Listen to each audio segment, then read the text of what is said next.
वाटाण्याच्या पुऱ्या बनवणार आहे. तर त्याला आपण हे वाटाणा धुवून घ्यायचा आणि शिजत ठेवायचा. जरा उकळवून घ्यायचाय आपल्याला वाटाणा. मग वाटाणा उकळून झाला मऊ की मग त्याला जरा बारीक करून घ्यायचा. लसूण, कोथिंबीर टाकून सगळं टाकून छानपैकी बारीक करून घ्यायचं. मग गव्हाच्या आट्यामध्ये मिक्स करून मळून घ्यायचं. आपण पुऱ्याला पीठ मळतो तसं. आणि एकदम छानपैकी खायला पण छान असते. लहान बाळांना तुम्ही मिठातलं पण बनवू शकता. लहान पोरं ज्याची खात नाही त्याने एकदम छान असं धुवून घ्यायचं आणि पाणी टाकून उकळून घ्यायचं. ते काय लगेच शिजतंय, वल्लं असतंय. तर आपण आता गॅस चालू करू आणि ठेवून घेऊया. त्याला शिजून उकळून देऊया. वाटाणा झालेला आहे, त्याला आता आपण काढून घेऊया. बारीक करून घ्यायचा, एकदम बारीक करून घ्यायचा. त्यात मिरची ही, लसूण ही, कोथिंबीर टाकून छानपैकी. तर आपण आता ही मिरची तुमच्या चवीनुसार घ्या. आम्ही कट करून घेतलेली थोडी आहे ती टाकून देतो. आम्हाला 1-1.5 चमचा लागते. त्याला लसूण, त्याला आता आपण टाकायची जिरी पण बारीक करायला, म्हणजे कारण पिठात पण टाकतात पण ती दाताखाली तशीच येते म्हणून बारीक करून घ्यायची एकदम छानपैकी. पण कोथिंबीर पण थोडी कोथिंबीर टाकून घ्यायची आणि बारीक करून घ्यायचं सगळं वाटाणाही. आणि त्याला आट्यामध्ये आपण मळून घेऊया. तर एकदम छानपैकी आता त्याला आपण बारीक करून घ्यायचे.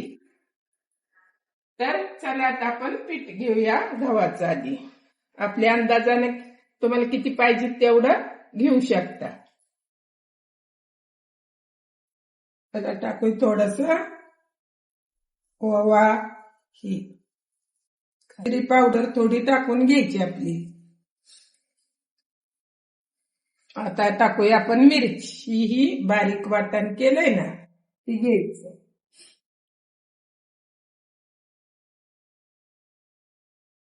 टाकून घेतलेलं आहे. आधी ही मळून घ्यायचं आपलं पिठा सांगतील. मग पाणी काय लागेल ते अंदाजानं घ्यायचं.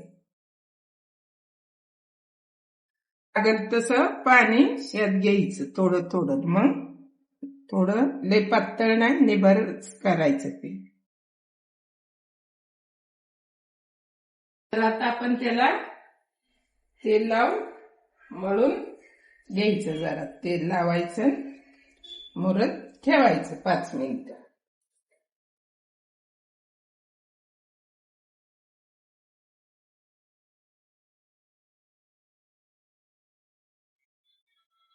आपलं मळून झालेलं आहे. तर आता आपण त्याला 2 मिनिटं 5 मिनिटं ठेवायचं आणि मग सुरुवात करायची. जरा मळून येत्या, जरा भिजल्या पुऱ्या लाटून घ्यायच्या. एकदम मस्त पैकी पुऱ्या टम फुगते त्या. आता याला आपण जरा 5 मिनिटं भिजून देऊया. तेल ठेवून घेतलेलं आहे, गरम झालेलं आहे. आता आपण गोळा करून पुरी लाटून घेऊया. छानपैकी पुरी बी लाटायची तेल लावून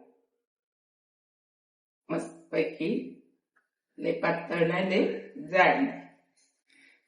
तेल लावायचं, लाटायचं.